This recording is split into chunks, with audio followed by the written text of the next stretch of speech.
So, hello everybody, welcome to Mining Devs. My name is Vinay Kalra, I'm CEO of Mining Devs. Today, we're going to learn about the hottest technology that there is, right?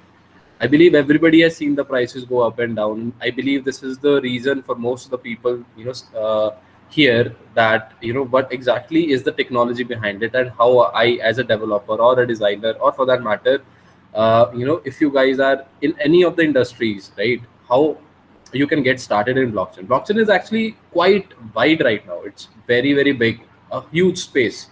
So basically, if you have any interests or hobbies, for that matter, if you are a musician, right, or if you are maybe a video creator, right, or if you are a designer, not just a developer, if you are a coder, then yes, definitely there is a lot of opportunities available on blockchain. But even if you are not one, right, even if you're not, even in that case, you have a lot of opportunity pool that is there in blockchain, and a lot of ways to incentivize yourself or earn as well along with it, right? Why blockchain? Before we go into blockchain, what exactly it is, right? There are two questions that I believe I have to answer in this session. One is why blockchain, right? And the other one is how to get started in blockchain. If you're a designer, musician, or for that matter, if you're a developer, how to get started in blockchain. These two questions are the major concerns right now that we'll take care of. So first of all, why you should even start learning blockchain, right? This question, I believe, is must be there in a lot of people's mind. Like, why should I even start with blockchain, or why should I even learn blockchain, right? Just have a look at some of the stats that are available on Google, right? Right now, blockchain space is hiring a lot of people. Not at the same time, a lot of companies such as TCS, HCL, all of them has opened a profile of blockchain engineer, right? So this is the technology that we are going to talk about here, which is creating jobs at the time of recession, where a lot of companies are actually firing people, right? A lot of startups where they have demolished because of the last COVID session that we had. Like, this was really huge. A lot of companies have shut their doors, so that they are not really hiring now. And in that particular time, this blockchain space is growing and giving out opportunities, right? If you have an experience of an year in blockchain, right, you can easily peg a job of more than 6 lakh plus. This is the stats of Glassdoor. I'm not just saying it because I'm saying it. You can have a look at Glassdoor, or for that matter, there are a lot of stats available on Google regarding the salaries of blockchain developers, right? So these are huge actually. If you have 5 years of experience in any software company, right, in any software development itself, which is not blockchain, and the salary of a blockchain developer with 3 years experience is roughly 2 times more than the person that is actually earning in any other software department with 5 years of experience. So this is the difference, and this is the technology that we're going to talk about right now. So I believe, if this is not interesting to everybody that is here, uh, you know I don't really know what actually would interest you. If you are not really interested in making money or incentivizing yourself or learning about things that are new and interesting, right, if that is not what catches you, I don't really know what will, right? So probably some games will. And let's start with the session, right? And let's keep it a discussion, right? There are some basic rules of this session. One thing is, I'll keep on asking some questions so that I can understand you guys better, so that you know things or not, and how much do you know, so that I can frame my lecture accordingly, right? So what we'll do is we'll ask some basic questions in the chat box, and I'll expect you guys to reply, right? So first question that I want to ask is very simple. Do you guys know or have heard about blockchain before we reached out to you? Like, how many of you have actually heard the word blockchain? Can you have a quick yes and a no in the chat box, please? And this will also tell me how many of you guys are active, so, and listening to me, right? Okay. Okay. A lot of people have heard about it. Great. Great. There are some no's to it. Okay. Okay. A lot of people have heard. Good. Good. Really good. Okay. So, okay. I have a next question now. How many of you who have heard about it or even not heard about it for that matter, just type a yes or a no so that I know that everybody is here, right, and listening to me. How many of you have actually developed on a blockchain? Can we have a quick yes and a no for that?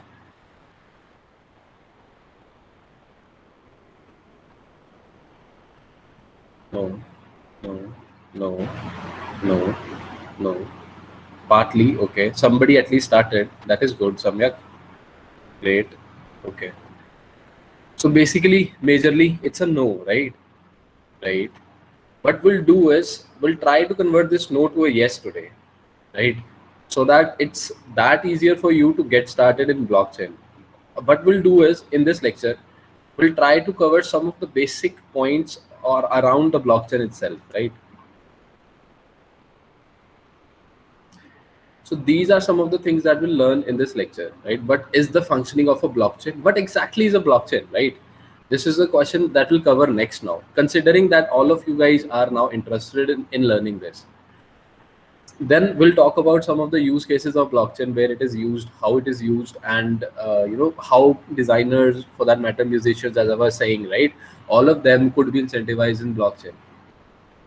Then we'll focus on Ethereum, some basic building blocks of Ethereum, as well as we'll try to cover differences, limitations of Ethereum, and how different chains like Algorand are performing better on those differences, right? And creating an ecosystem of their own. And as well as the big question, how as a developer can you get started, right? Or for that matter, if you're a designer or a musician or an artist, right? If you like creating paintings, something like that, how can you step into the blockchain space with your interests as well, right? We'll talk about all that in this session. First of all, let's cover some technicalities around blockchain, right? What exactly is a blockchain, right? This is something, as the name suggests, right? Uh, Blockchain is nothing but a chain of blocks, right? One block linked with other and linked with the third block. For very basic understanding, just think of blockchain as a unique database which is immutable, right? I believe a lot of you might be here that have coding profile. They might know the words databases as well as immutable, right? Let's have a quick question about it as well. How many of you have actually developed on a blockchain before? This I think we have covered, right? How many of you have actually developed some websites, web apps, or Android apps? Can we have a quick yes and no for that? Has anybody here built a website or an Android app or a web app, something like that? No. Okay. Okay. Okay. All right. So nobody. Okay. Okay. All right. What I'll suggest is, definitely go ahead and try that, right? And you you guys must know databases, right? I now right now this is my assumption as to what databases. So this is how I'll cater to blockchain, like database, right? What exactly is a database? A mechanism to store entries or to store data, right? Uh, right now. If I take a very basic example, if you have a mobile app, right, or maybe you guys must have, most of you are college student, I believe you must have seen Udemy or something like that. But you go and do on Udemy is you log in there, right? So your login credentials are stored somewhere. Now that storage is a database where your login credentials are stored. For that matter, banks store your credit card informations, your bank account details, all of those things, right? If you are creating an account on GPay, creating an account on PhonePe, but what's happening is that basically your data is being stored in a database. So blockchain is nothing but a storage of a data which is unique. Why unique? It is actually centralized. It is decentralized, and it is secure. The blockchain system in itself. And the other databases that we're talking about are actually centralized. They're hosted by the companies like Google Pay, Phone Pay I'm talking about. So they are hosted by the companies, and they're not really available to everybody, right? So that is the major issue that blockchain is addressing. security, and decentralization, right? So now this is a very basic presentation of a blockchain, the database that blockchain has, right? Uh, Blocks are interlinked with each other here, right? With their hashes, and this is how a blockchain system is being formed. Let's do one thing. I'll try to give a very basic demo of the components that there are in a block, right? Or for that matter, a blockchain. Uh, First of all, the very basic component that there is hash. Now, these components are something that makes a blockchain, right? Let's try and understand what exactly hash is, right? These are one-way cryptographical functions. If you feed some data to a hash, also one point to note, guys, if you guys have any questions, right, after every section, I'll try to see the chat box, right? So if you have any questions, please post in the chat box so that after explaining blockchain, I can take those questions, right? So what will happen if you have a data here, right? Just have a look at it. Right now, what I have done is I have written hello world here, and this hello world is being converted to a hash, an encrypted string. Now, I have after having a look at this string, you just cannot tell that this associates with hello world, right? Right now, if I even do this, you see that the hash changes, right? But if I have the same word as before, right now, if you see that this is 7509, right? And if I remove anything, the hash changes. But if I have the same word, like the whole with the special characters in it, the hash remains the same. So for every data, there will be a unique hash, right? What is special about these hashes, these encryptions of hashes? It's that these hashes, they cannot be reversed. You can, these are one way only. You can only feed them data and get the encryption. You cannot get the data from the encryption. If I give you this hash and tell you to try and decode it into into this data, you won't be able to do this. So this is practically not possible. Well, it is, but you'll need a lot of computing power to do that, which we do not have access to, right? So just consider that it is very, very difficult to get this data out of this hash, right? So this is how blockchain maintains security. The data inside the chain is encrypted in the form of hashes, right? So this is the layer where we form where the blockchain forms security, right? Now let's talk about a block, a singular block, right? In a blockchain we have multiple blocks. Let's talk about a singular block. What exactly is there in a single block, right? So these are some of the variables that there are in a block. There are actually a lot of variables that are there in the block, right? This is block height. Right now this is first block, so the block height is 1. This could be 2 if it is second block. If it is third block, this could be 3, and so on and so forth, right? And for now, let's take this as first block. This is nonce. What is the importance of nonce? When the miners mine a block and add them to a chain, right now, what happens is whenever new data is to be added, miners have to create a block and then add it to the chain, right? So only then a block is being added to the chain, right? This is how new blocks are added. So in the process of mining, in the process of addition of a block, this nonce is used, right? So this nonce is something that miners have to guess when they have to add a block in a chain, right?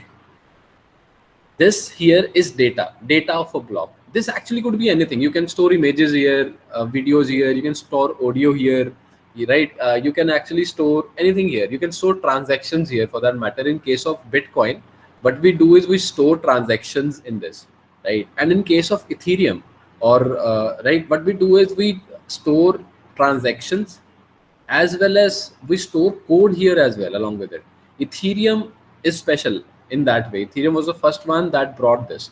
Ethereum can actually compute code, stored code on its chain with its virtual machine, right? So we'll cover that at a later stage, how this is actually done. For now, just consider this, that this data could actually be anything, right? Just let's have a very basic data here. Hello world only. Like right now, this is my favorite. So you see that the hash changes every time I write a word here, right? If I do this, you just have a look at this hash. It will keep on changing, right? But for again for all these values, if I have two here, the hash will change again, right? If I have one here, the hash will again come back to its original position. So for all these values, hash changes. Now, why is it so?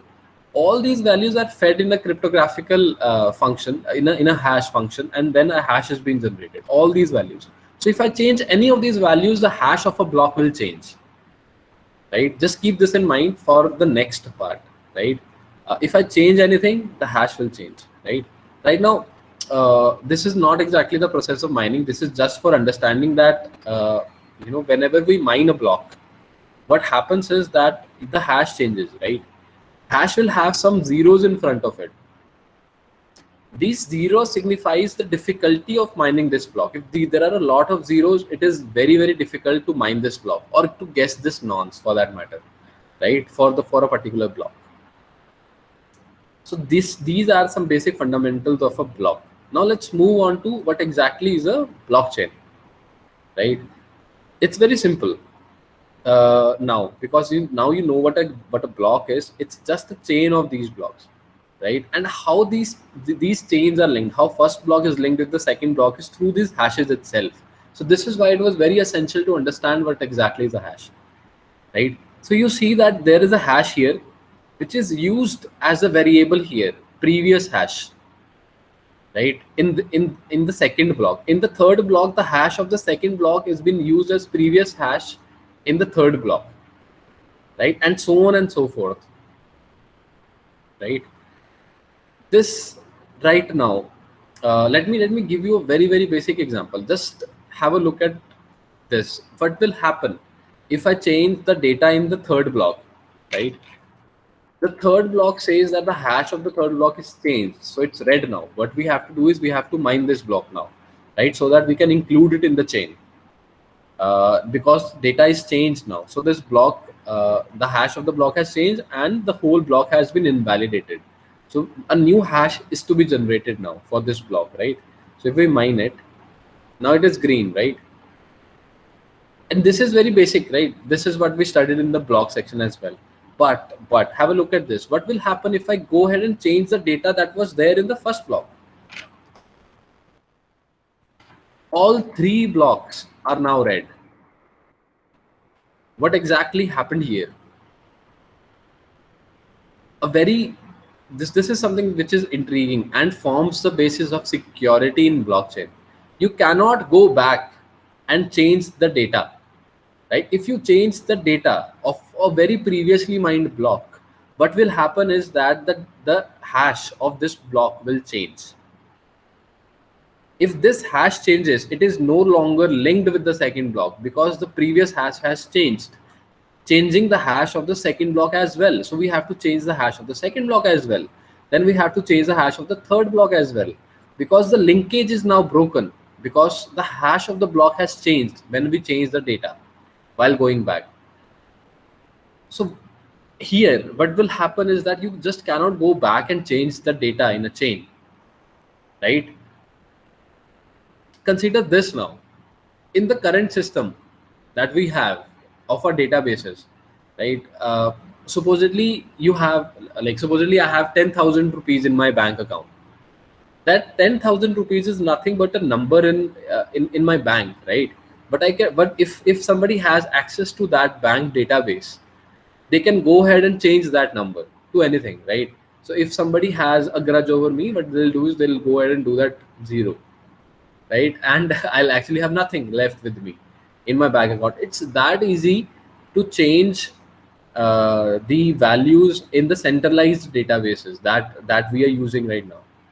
But in blockchain, it is comparatively really tough to do that. So what you have to do is you have to go back, change the data in a block, then remine the whole chain before the longest chain is formed, right? So that is something that is practically not possible. It is possible, yes, however, but will need a lot of computing power to do that. We practically do not have that right now, right? Or access to that for that matter. Only the world superpowers might have something like that. Might, it's still questionable that something like that is there, but still they won't be able to go back a lot in the chain and then change transactions. They might be able to go back to only sixth chain, only the sixth block, the sixth latest block that was mined, and after that the probability of forming a latest longest chain, it decreases exponentially. So it's very, it's tending to zero, the probability that something like that could be done. For more understanding of probabilities around it or how it is done, we have a series of Bitcoin white paper on Mining Desk channel as well. Go ahead and have a look at it. We have explained the whole white paper, the whole technologies that are behind it, in a very proper manner, like what exactly is digital signatures, or the whole white paper, where Satoshi has actually talked about proof of work. They have talked about nodes. They have talked about decentralization, what were the problems and how they were solving those problems, right? So right now I've explained security to you. I have to explain decentralization to you.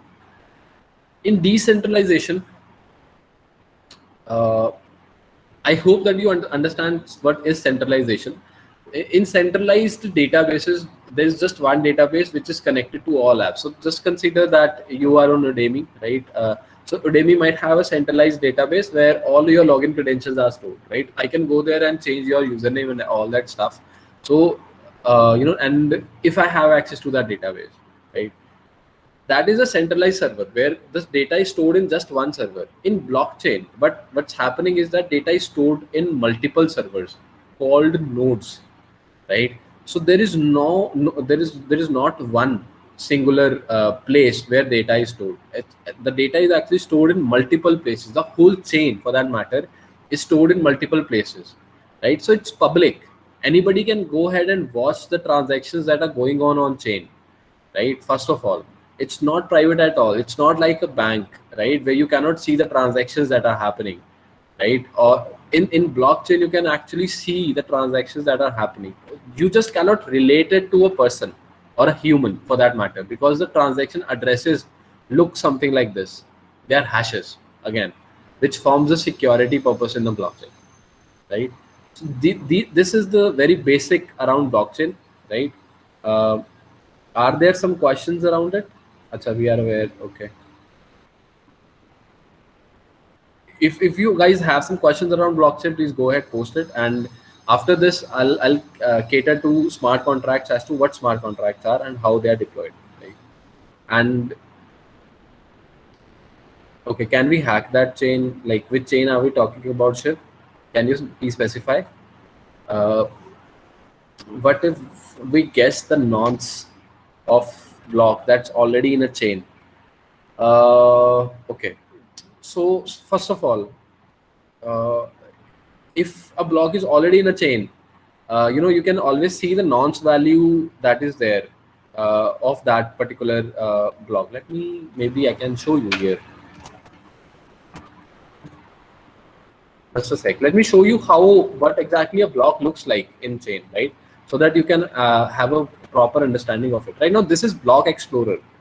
Anybody can go here and see how many blocks are actually there in Bitcoin right now, right? Also the prices and all that stuff as well along with it. This is the latest block that has been mined. This has been mined 7 minutes ago, right? The number of block, the block height, it actually started with 1. Just have a look at how many blocks are there right now, right? And the size of these blocks as well in bytes. Let's have a look at what exactly is in this block. So block 702146. This is the block hash. Remember I told you about zeros? So this is the difficulty of mining this block right now, right? To mine Bitcoin, we right now what is needed is farms. Nobody can do that, right now. We need a lot of electricity for that, and a lot of things are required for that, right? To mine it now. There was a time when a simple laptop could mine Bitcoin, right? Just think about the people who would have mined Bitcoin at that stage. Not just that, uh, there is actually fees as well that is credited. Right now it is 6.25 BTC that is credited by when a block is mined, right? And for whosoever mines this block is being credited the fees, right? The block fees of, so you can see that this, the first transaction is always the fees one, and this is the transaction hash, the hash of the transaction, and it is being sent and received by parties, as you can see. So you can see the receiving addresses or sent addresses, hash sent addresses, receiving addresses. This is not a name of a person, right? But these are addresses, right? You cannot relate these transactions to any person unless you know that this wallet belongs to that particular person, right? So if you publicize your wallet address, everybody will know that these transactions have been made by you, right? But at the same time, if you don't do that, you're secure, right? You can securely transact on this chain. So you see that all the transactions that have happened or confirmed in past 20 minutes are here, right? All the transactions. So there are roughly, I believe there is a number of transactions as well here. There it is. 2,800 transactions have happened in the last 20 minutes, I believe, right? And no, just 10. Yeah, it was mined on at 6:30. So before that, you can say that before that 10-20 minutes, these many transactions have happened on Bitcoin chain, right?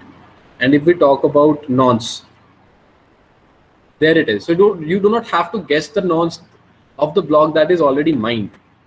Uh, you just have to guess the nonce of the block that has not really been mined, because that nonce is actually public. You don't need that at that particular point, right? Right. Because there are no other questions, let's move on to smart contracts as well. Before that, I want to show some things to you guys before we move on to smart contracts. Specifically for those people who are good designers or who have good knowledge of music or something like that, right? So let's have a look at this. I believe a lot of you might have heard of the word NFTs, right? Uh, they are being hyped right now a lot. And what exactly are NFTs? They are non-fungible tokens. Will not go into the details of NFTs. Just remember this, that in NFTs, uh, you know what you can do here in NFTs, you can post the designs you have. If you're a designer, if you're an artist, you can post your art here, right? And you can create an NFT for it. You can create tokens for it, like how many tokens you want to distribute or how many art pieces you want to distribute. Maybe you want just one, or maybe you want 100 art pieces to be distributed amongst the community, right? So you can come here, post your arts, and just have a look at prices, right? Right now for this art, there has been an offer of 0.25 ETH, right? This is actually above 50,000 right now, 50,000 rupees right now, which if the person has actually offered it, right? And one ETH, maybe the prices actually is a lot that they are getting. Some people can actually get it for a good art piece that they have and a good price, right? You can post music here, you can post videos here. A lot of people have actually posted their designs here, or for that matter, Minecraft, their arts of Minecraft as well. A lot of things are actually posted here, right? So this is a space for everybody. You can go to OpenSea.io and try posting something here, post some of your arts here, right? And try doing that and see if you guys can actually get some better results out of it, right? As I've said, blockchain space is for everybody. If you have interest in it, you can definitely go ahead and explore the blockchain space, and it is currently quite rewarding as well. Just go ahead, have a look at the price of one Ethereum. It's more than 2 lakhs right now, right? And see the price that is being offered for just a simple art, right now designers must be wondering, like, how much time will I take to create this? Go ahead, think about it and post it here. Just see if you can get better results out of it, right? And if the community agrees, and if it is purchased, definitely it's really good for you as well along with it, right?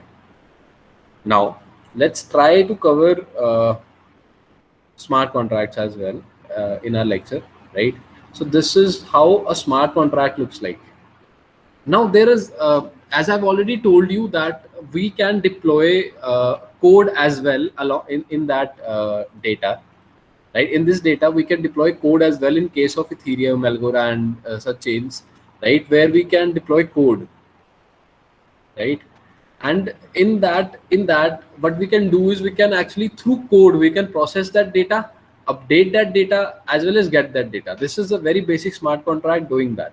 This is storing a data, getting that data, right? And there is no update here right now, so this is just storing and getting the data, right? And just have a look at it. There is a set function, there is a get function, there is a contract. Just imagine this as a class, right? A class, a Java class. I believe a lot of you must know Java, right? Just imagine this as a Java class, right? Where there is a variable which we can set, as well as we can get that variable, right? It's that simple.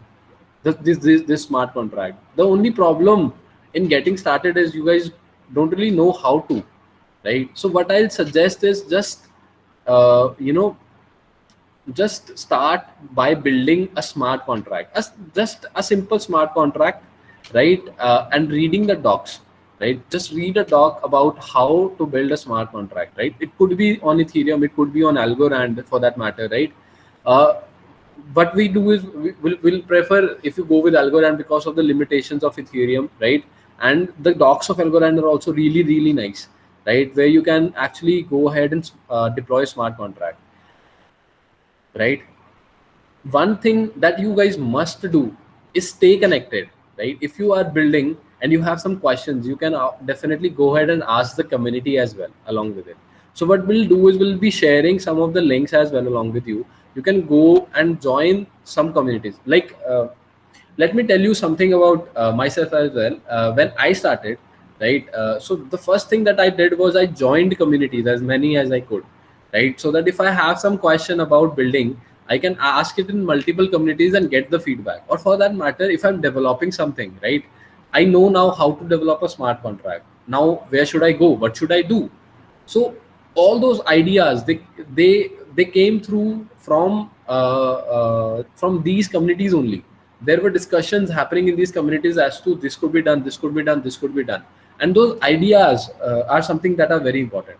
So what you can do is you can definitely go ahead and join some of the communities that there are. We do prefer that if you join Algorand community for that matter, it's a huge project right now, right? And the community of Algorand is really welcoming at the same time. So go ahead, join it. I believe links will be shared with you. They might be in the chat box as well, right? And go ahead, join it, stay connected. That is what is of utmost importance as well, right? Along with it, let me cover some limitations as well. Before that we can cover web 2 and web 3 as well. These are the terms that you'll hear a lot about in these communities. So what we are doing is we are trying to clear these words so that you can actually go ahead. So web 2 and web 3, if right now this doesn't really makes any sense because not a lot of people have developed some websites or web apps or something. So websites, web apps, all those things, they are actually part of web 2, where we have a cloud driven computing. Like we have Node.js for that matter, we have React, we have a lot of things in JavaScript that we have made, right? All of those comprises web 2. And as well as in web 2, the major thing is centralization, but what differentiates web 2 and web 3 is decentralization. In web 3 we have achieved decentralization of data using blockchain, right? And you can see with this graph the value that has been created by web 2, web 1, as well as the value that will be created now by web 3, right? Which is huge. Ethereum was the one who's a flag bearer of web 3, right? But after that, a lot of more companies have been in picture, that they have been doing wonderful job, right? In catering to limitations of Ethereum as well. So as I've already told you guys about smart contracts, right? To deploy a smart contract on a chain, to do anything for that matter on a chain, a transaction fees is required, right? So that computational power is actually known as gas fees when we talk about smart contracts.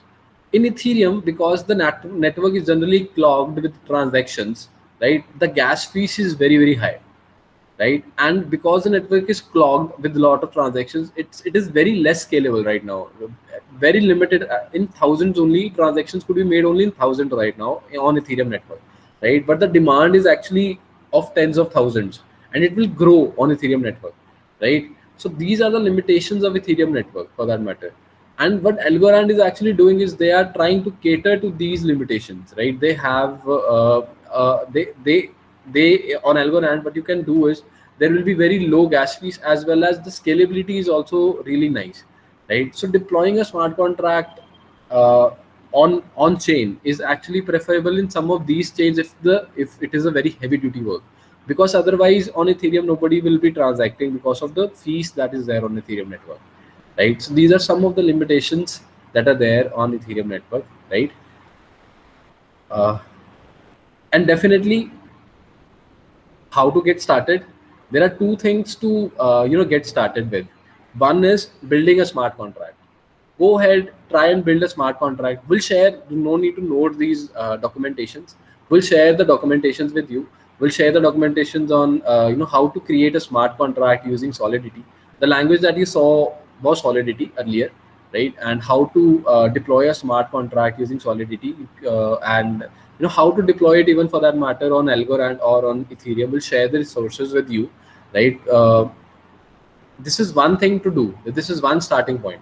Deploy your smart contract so that you understand how the code is computed, how you can make use of a blockchain based database, right? And interact with it, right? So this is one thing that you need to do. The second thing is to stay connected in the community, right? If you have some questions, the community is the only thing that can answer it, right? So stay connected in the community. This is the second thing that you need to do. So, or stay connected with us, ask questions, right? So that we can help, right? Now let's have some questions as well. If somebody has some questions, we can maybe answer them. Okay. If there are some questions, guys, please go ahead. I could not be that clear, I believe. There must be some questions that are there in people's mind.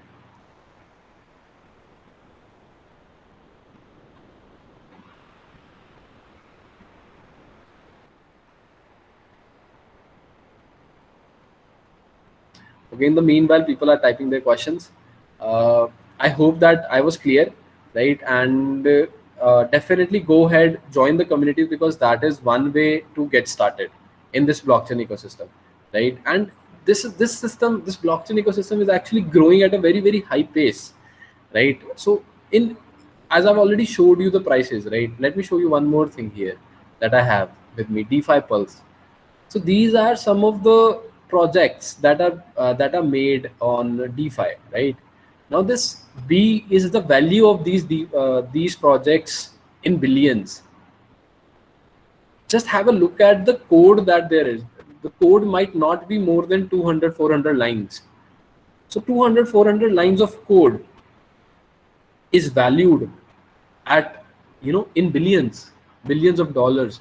So just think about you know the importance of code here, and this is what building a smart contract is. These are all smart contracts, right? Just have a look at the value that they have created. Just keep on looking at them. There are a lot of DeFi projects, a lot of smart contracts that are built on various chains. You see that most of them are on Ethereum, right? So this is why Ethereum network is generally clogged, because all of these smart contracts and the transactions happening on these smart contracts are actually changing. Just have a look at the rise of Maker. It's actually huge. uh, Definitely huge. So let me tell you something about these things as well. Like, what is exactly lending? uh, this Aave code of Aave, what exactly this is doing is, this is lending money to other people by staking some money. So what you do is you put money together in a pool, and then what Aave does is it lends people money on interest, right? So these are lending protocols that are there, right? So money lending protocols. What are dexes? Dexes are decentralized exchanges. Some of you might have heard about NSE, BSE, stock market exchanges for that matter, right? these exchanges like Curve Finance, Uniswap, what exactly these are? These are decentralized exchanges, so nobody is controlling them. Just think about it. An exchange like NSE or BSE, and decentralized, so that nobody has control over it. So these are the projects, that are valued the most right now, and there are a lot of more projects that are coming right now. Uh, a lot of scope is there in this space, because just consider this, that you guys right now do not know anything about it, right? So consider the scope that is there in this field, and which is growing, and growing in billions along with it. Too much billions right now, and these are just DeFi projects. Just think about the values that would have been logged inside BTC or Ethereum, or for that matter every currency that there is. So it's a market which is very huge, very very huge right now, right? And you can definitely go ahead and make your mark on it along with it. So what I'll suggest is, build a smart contract, join the community, right? So that if you guys have any questions, you can ask us, right? I believe nobody has a question. Okay. So if you guys have any question, definitely reach out to us and we'll try to answer them, right? And with this note, it was really nice having you guys here, right? I believe we can end the lecture here, and thank you so much for having us here. I hope that we were interesting enough for you guys, and we were able to teach one or two things here. Just stay connected, try building something, and definitely the rewards that are there in blockchain is huge, right? So it will definitely be worth it, right? So with this note, I'll what we'll do is we'll end the lecture, right? Thank you everybody for having us here. Thank you. Thank you, Vinayak. It was a great session from you, and Thank you it Ashwin. was my first session on block.